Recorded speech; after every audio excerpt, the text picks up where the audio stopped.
Vestido con elegancia, Torcuato se dirigió enseguida a la morada de Fabio, a quien entregó la carta, contestó a las preguntas que le hizo y sin hacerse de rogar mucho, aceptó la invitación de cenar con él aquella misma noche.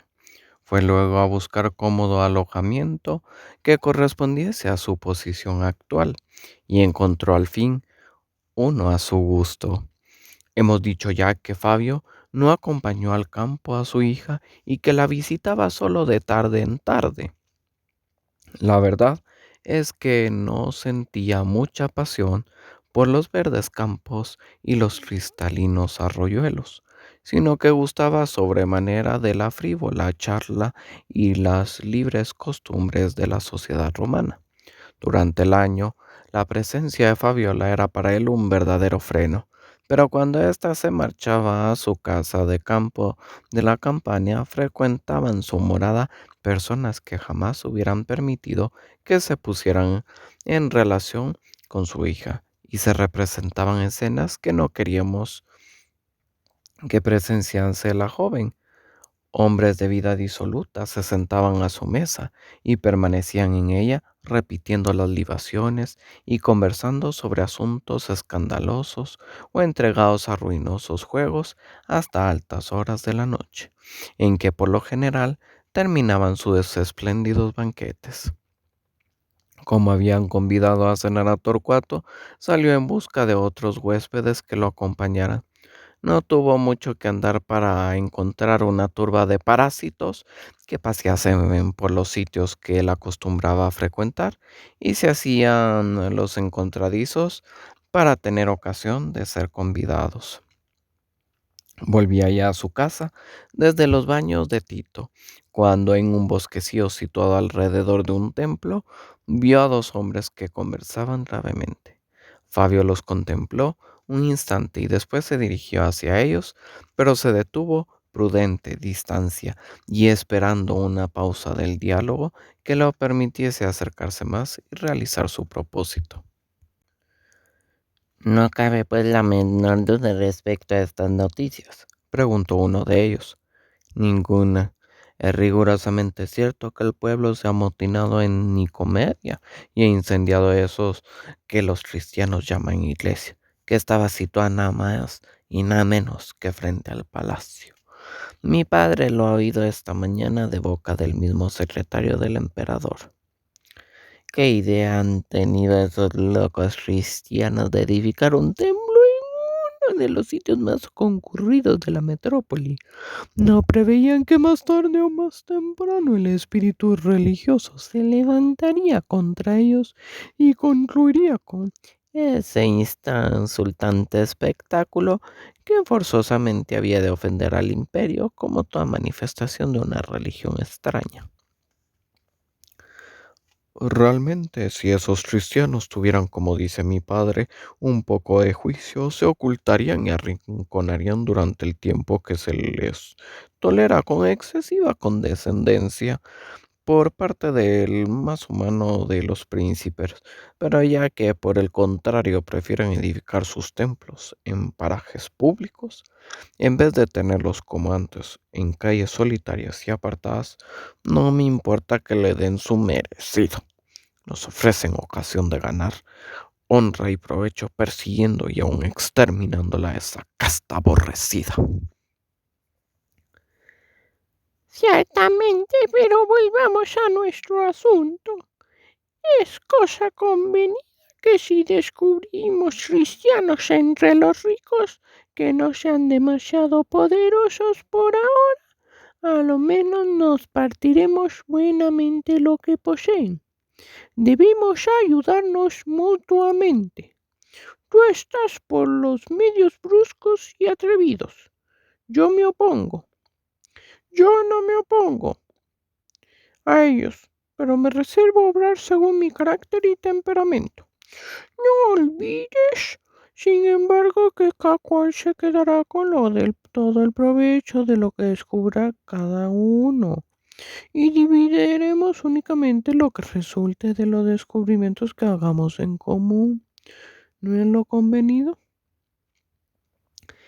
Exactamente. Adelantóse entonces Fabio y con cordial franqueza dijo: ¿Cómo estás, Fulvio? Hace un siglo que no te veo. Ven a cenar conmigo esta noche. He invitado a algunos amigos y espero que tus compañeros eh, también eh, vengan, añadió señalando a la concurrencia y saludó de un modo extraño. ¿Se dignará también acompañarnos? Gracias, repuso Fulvio. Esas son excusas, amigo mío, replicó de bonachón de Fabio, porque excepto yo, no ha quedado nadie en la ciudad con quien pueda cenar. Hay peste en mi casa para que no te hayas atrevido a volver desde la noche que cenaste en compañía de Sebastián y disputaste con él, o es que te ha ahuyentado de ella algún encanto mágico. Fulvio se puso intensamente pálido y llamando aparte a su interlocutor, le dijo en voz queda: Y he de decirte la verdad, algo hay de eso. Espero, contestó Fabio algo desconcertado, que la esclava negra no te habrá jugado ninguna de sus malas tretas. Deseo vivamente que salga de mi casa. Pero, prosiguió con buen humor, ¿sabes lo que creo realmente? Pues que otro hechizo más agradable fue el que te hirió aquella noche. No estoy mal de la vista y noté que estabas apasionado por Inés, mi joven prima. Fulvio lo miró fijamente sorprendido de lo que acababa de oír y tras un corto silencio replicó: Y aunque así fuese, vi a tu hija decidida a impedir que saliera mm, de mi empresa. ¿Qué dices? Ah, eso me explica por qué no has querido volver a mi casa. Pero Fabiola es una filósofa y no entiende de estos asuntos. Deseo vivamente que tire de una vez los libros y piense en casarse en lugar de impedir que los otros lo hagan. Inés siente por ti tanta inclinación como tú por ella. ¿Es posible? ¿Cómo has podido saberlo? Hay tiempo de lo que te hubiera dicho si no te hubieras mostrado tan huraño conmigo. Ella misma me lo confió. ¿A ti? Sí, a mí tus joyas han conquistado por completo su corazón. Me lo confesó ella misma. No me cabe duda de que solo podía referirse a ti. Fulvio entendió que su interlocutor aludía a las joyas que solía llevar encima, mientras que Fabio se refería a las que imaginaba que Inés había recibido. Persuadiéndose Fulvio, en consecuencia de la conquista era más fácil de lo que prometía la gasmoñería de la doncella, veía ya en perspectiva una posición y una fortuna si sabía conducirse atinadamente. Vamos, le dijo Fabio interrumpiendo su dorado sueño. Ahora solo te falta estrechar atrevidamente el cerco y te aseguro que triunfarás, a despecho de Fabiola. Mas por ahora nada tienes que temer de su parte, pues está ausente con todas sus esclavas y cerrados sus departamentos, debido a lo cual hemos de entrar por la puerta falsa de los aposentos más agradables a mi palacio. Iré sin falta, replicó Fulvio. ¡Ay, que venga Corvino también! Observó Fabio. Presentóse todos los convidados a la hora señalada. Poco diremos del banquete, excepto que corrían con la mayor abundancia los más exquisitos vinos de suerte y que todos los comensales, cual más cual menos, estaban embriagados y excitadísimos. Solo Fulvio se conservó sereno. La conversación giró sobre las noticias de Oriente. La destrucción de la iglesia en Nicomedia había sido acompañada de varios incendios en el palacio de los emperadores. Era inuda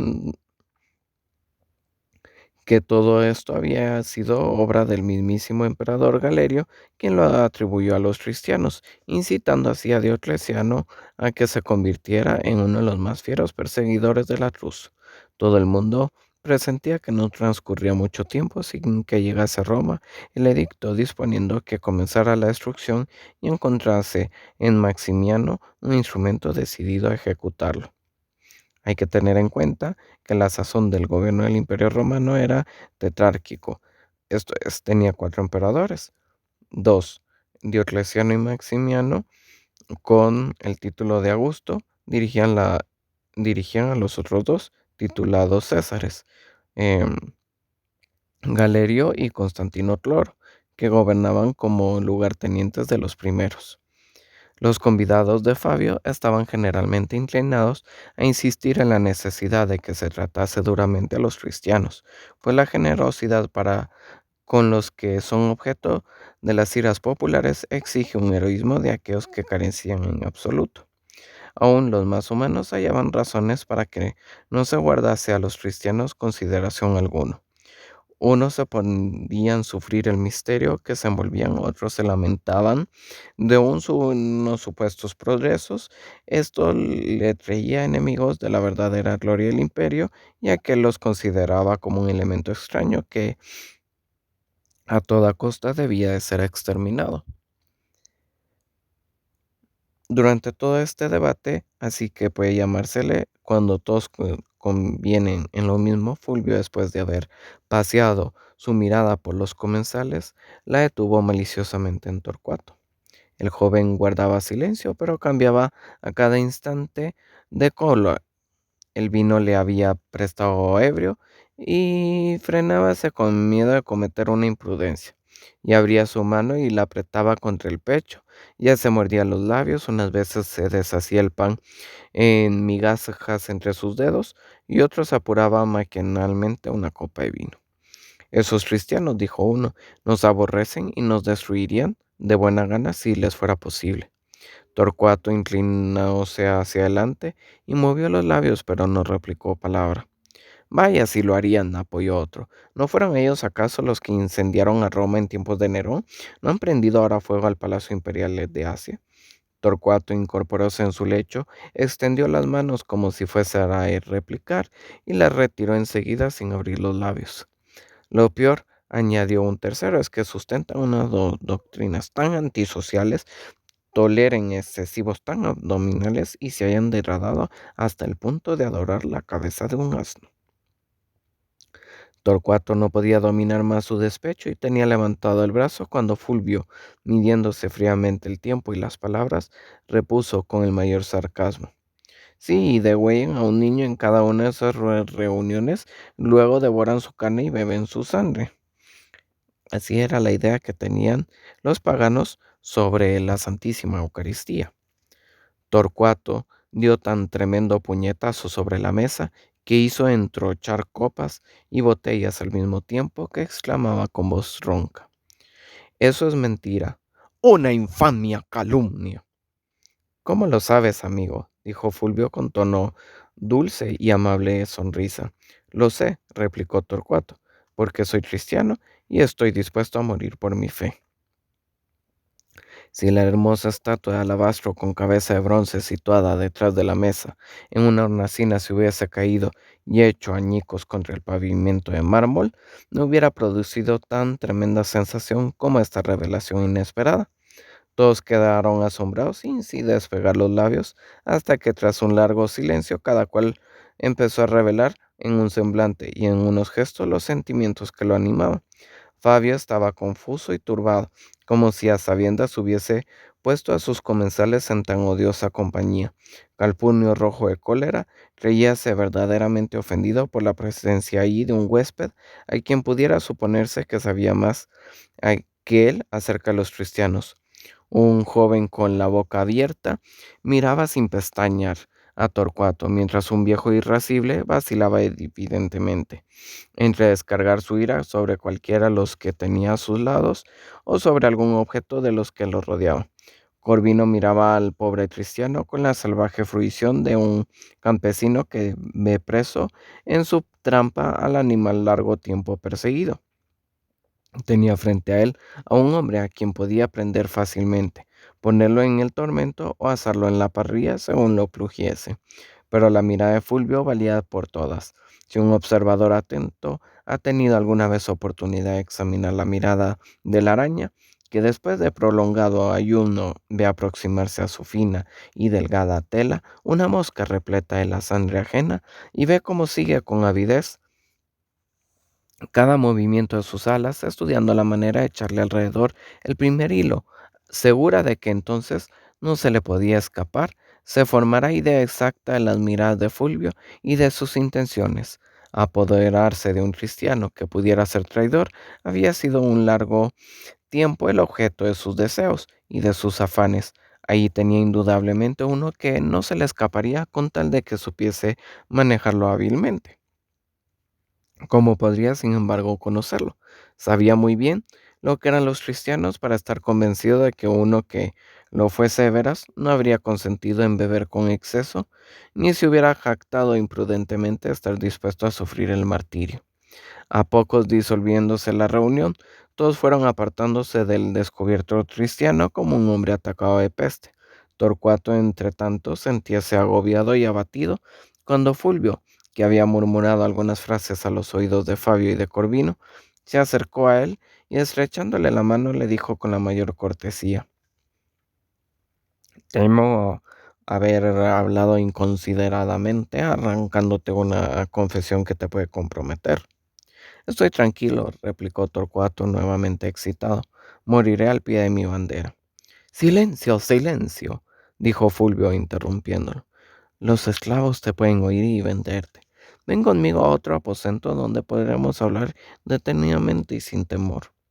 Dicho esto, lo condujo a una sala elegante, donde Fabio había dispuesto que llevasen copas y botellas del más generoso vino de Falerno para que los, conforme a la moda romana, quisieran gozar de una comisatio o reunión de bebedores, pero solo lo siguió Corvino a instancias de Fulvio. Sobre una mesa con hermosas incrustaciones se veían unos dados. Fulvio, después de haber hecho apurar a Torcuato algunas copas de licor, tomó los dados varias veces y los echó como el descuido, hablando al mismo tiempo sobre asuntos de escaso interés. Por Júpiter, exclamó, qué suerte la mía, qué jugadas. Afortunadamente no me he puesto a probar fortuna esta noche, pues me hubiera arruinado. Si quieres, Torcuato, ensayaremos algunas jugadas. Según hemos indicado en otro lugar, el juego había sido antes la ruina de Torcuato. Por una disputa surgida mientras jugaba, se hallaba en las prisiones donde lo convirtió Sebastián. En cuanto tomó los dados sin intención de jugar, según él mismo pensaba, Fulvio comenzó a observarlo como un lince a su presa. Los ojos de Torcuato brillaron, estremeciéndose sus labios, y tembló su mano. Fulvio reconoció en todo esto, así como la manera de manejar los dados, en el diestro movimiento de las muñecas y en la rapidez con que de una ojeada parecía conocer la extensión y el valor de la tirada, el impulso de una primera tentación para volver a un vicio al que había renunciado. Me parece que tienes mejor mano que yo en este estúpido juego, dijo Fulvio con indiferencia, pero me atrevo a asegurar que tendrían en Corvino un digno rival, sin arriesgar, por supuesto, grandes cantidades. Muy pequeñas han de ser, replicó Torcuato. Jugaré meramente por pasatiempo, porque he renunciado a este vicio. En otro tiempo es verdad, pero eso no importa. Empezaron a jugar cantidades insignificantes y por lo general ganaba Torcuato, quien como seguía bebiendo a instancias de Fulvio se iba haciendo por momentos más locuaz. Corvino, Corvino, murmuró como si tratara de coordinar sus ideas. ¿No fue este el nombre que mencionó Casiano? ¿Quién? Preguntó el otro sorprendido. Sí, lo era, continuó Torcuato, hablando consigo mismo, el bestia y el grosero de Corvino. ¿Eres tú acaso? Añadió fijamente al joven. ¿Quién abofeteó a ese buen cristiano que se llamaba Pantracio? Corvino estaba a punto de dar rienda suelta a su ira, pero Fulvio lo contuvo con un gesto y dijo, variando el tema de la conversación: Ese Casiano a quien acabas de nombrar es un inminente maestro de escuela. Me gustaría saber dónde vive ahora. Comprendiendo que esto era lo que deseaba saber su amigo, logró así aquietarlo. Torcuato respondió: Vive... eh, dejadme que lo recuerde. No, no, no, no quiero ser traidor. Prefiero ser quemado hoy, sufrir el tormento y morir por mi fe a vender a nadie. Déjame ocupar tu puesto, Corvino, dijo Fulvio, viendo el interés con que Torcuato jugaba. Desplegó entonces la habilidad suficiente para avivar la atención de su competidor, poniéndole más en guardia. Luego arriesgó una cantidad mayor. Torcuato vaciló un instante, pero aceptó el envite y ganó. Y Fulvio, pareció mortificado. Torcuato retiró ambas cantidades y Fulvio, fingiendo que titubeaba, colocó otra suma semejante y volvió a perderla. El juego continuó desde entonces en el mayor silencio, perdiendo y ganando alternamente uno y otro, pero Fulvio llevaba la ventaja porque conservaba su serenidad. Torcuato levantó una vez los ojos del juego y se estremeció, pues parecióle ver al buen Policarpo detrás de la silla de su competidor. Frotóse los ojos y vio que era Corvino, que lo miraba obstinadamente. Desplegó entonces todas sus habilidades. Había perdido ya la conciencia de sí mismo, la fe estaba vacilando y la gracia había huido de él, porque el demonio de la avaricia, del robo, de la deshonestidad, de la negligencia, había vuelto a su purificada pero mal custodiada alma, como otros 7 demonios peores que el mismo, y no bien había ido a entrar en ella, cuando todo lo santo y bueno desapareció. Al fin había caído a consecuencias de repetidas pérdidas y libaciones en una especie, en una especie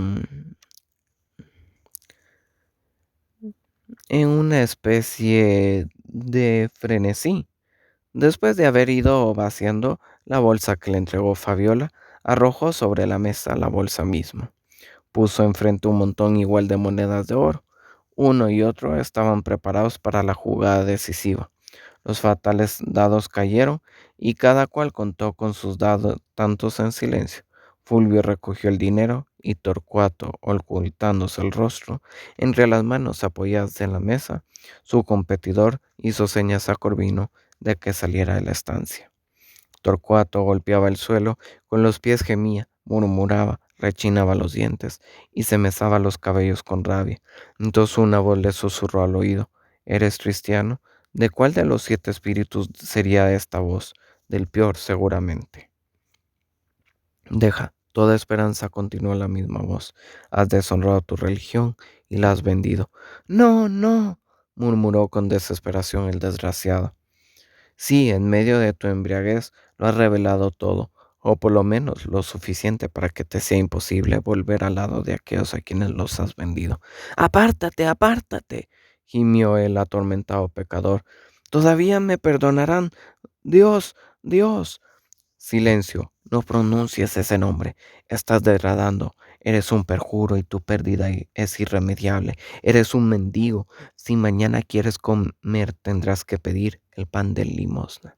Eres un proscrito, un jugador pródigo y arruinado. ¿Quién te ha de amparar? Tus amigos los cristianos. Siendo cristiano, serás despedazado por el más cruel de los tormentos, sin poder abrigar el consuelo de que te veneren los tuyos como a uno de sus mártires. Eres un hipócrita y nada más, Torcuato. ¿Quién me está atormentando así? Exclamó éste levantando los ojos. Fulvio estaba delante de él, de pie con los brazos cruzados sobre el pecho. Y aunque todo esto sea cierto, ¿qué te importa? Continuó. ¿Qué tienes que decirme? Mucho más de lo que te imaginas, Torcuato. Estás completamente en mi poder. Te has entregado tú mismo. Soy dueño de tu dinero, añadió Fulvio, mostrándole la bolsa de Fabiola. Tu reputación, tu paz, tu vida. Si digo a tus compañeros los cristianos lo que has hecho, lo que has dicho y lo que has sido esta noche, no irás seguramente a buscarlos. No tengo más que soltar contra ti ese grosero, ese brutal Corvino, como lo has llamado, que es hijo del prefecto de la ciudad, y nadie sino yo es capaz de detenerlo después de tal insulto, para evitar que comparezcas mañana ante el tribunal de su padre y mueras por esa religión que has vendido y deshonrado. Te hayas realmente dispuesto a presentarte ahora en el foro, ebrio como estás, sin poder tenerte en pie, para sostener que eres cristiano. El desgraciado pecador no se sentía con fuerzas para imitar al hijo pródigo en su arrepentimiento. Después de haber seguido en el pecado, toda esperanza había muerto en su corazón, ya que había vuelto a caer en su vicio capital y apenas era sensible al remordimiento. Por lo tanto, guardó silencio hasta que Fulvio lo excitó preguntándole: Vamos, Has elegido ya, no es cierto. Te irás esta misma noche con los cristianos exponiéndote a los peligros que puede sobrevenirte o comparecerás mañana ante el tribunal. ¿Qué prefieres? Torcuato levantó los ojos y mirando de hito en hito su interlocutor dijo con voz apagada: Ni una cosa ni otra. ¿Qué vas a hacer, pues? Le preguntó Fulvio, fulminándolo con una mirada de halcón. Lo que tú quieras, repuso Torcuato, con tal que no sea ninguna de las dos cosas. Fulvio se sentó a su lado y con voz dulce e insinuante le dijo: Escucha, Torcuato, lo que te voy a decir, y todos quedarán arreglados. Tendrás casa, plato y dinero para jugar si obedeces mis órdenes. ¿Qué quieres de mí? Te levantarás mañana a la hora de costumbre, guardarás las apariencias de buen cristiano, te reunirás con tus amigos como si nada hubiera ocurrido y luego lo contarás todo, respondiendo a mis preguntas. Traidor al fin, murmuró Torcuato. Llámalo como quieras. O esto o la muerte. Sí, una lenta y horrible. Oigo a Corvino que se pasea con impaciencia por el patio. ¿Qué determinas? La muerte no, todo menos eso. Fulvio salió y encontró a su amigo ebrio y ardido en cólera, tanto que a duras penas pudo calmarlo. Corvino se había casi olvidado de Casiano a causa de nuevos rencores, pero volvieron a encenderse sus odios y ardía en sed de venganza. Fulvio le prometió averiguar dónde residía el maestro y consiguió así impedir que el joven tomara medidas inmediatas y violentas. Después de despachar a Corvino, el cual se retiró a su casa agitado y descontento, Fulvio volvió al lado de Torcuato, pues deseaba acompañarlo a su domicilio para saber dónde vivía. Cuando el asiático dejó la sala, su víctima se había levantado y hecho poderoso esfuerzos para recuperar el dominio sobre sí mismo, pero fue en vano, porque ya fuese por su embriaguez, ya por las emociones que había experimentado, sentía vértigos y el corazón le latía con inusitada violencia. La vergüenza, el remordimiento, el desprecio de sí mismo, el odio hacia aquellos que acababan de perderlo, la desolación del proscricio, la negra desesperación del repróbado, invadían su alma con ese flujo y reflujo con que las sombrías olas se sobreponen unas a otras. No pudiendo sostenerse por más tiempo en pie, dejóse caer desplomado sobre un diván de seda, cubrió con sus heladas manos su ardiente rostro y exhaló profundos gemidos. Y la sala, con todo lo que contenía, seguía dando vueltas a su alrededor, mientras un rugido incesante y padoroso atronaba en sus oídos. Fulvio lo halló en este estado y al tocarlo el hombro para que se levantase, Torcuato se estremeció convulsivamente y exclamó con voz angustiosa: ¿Será este el abismo de Careibdis?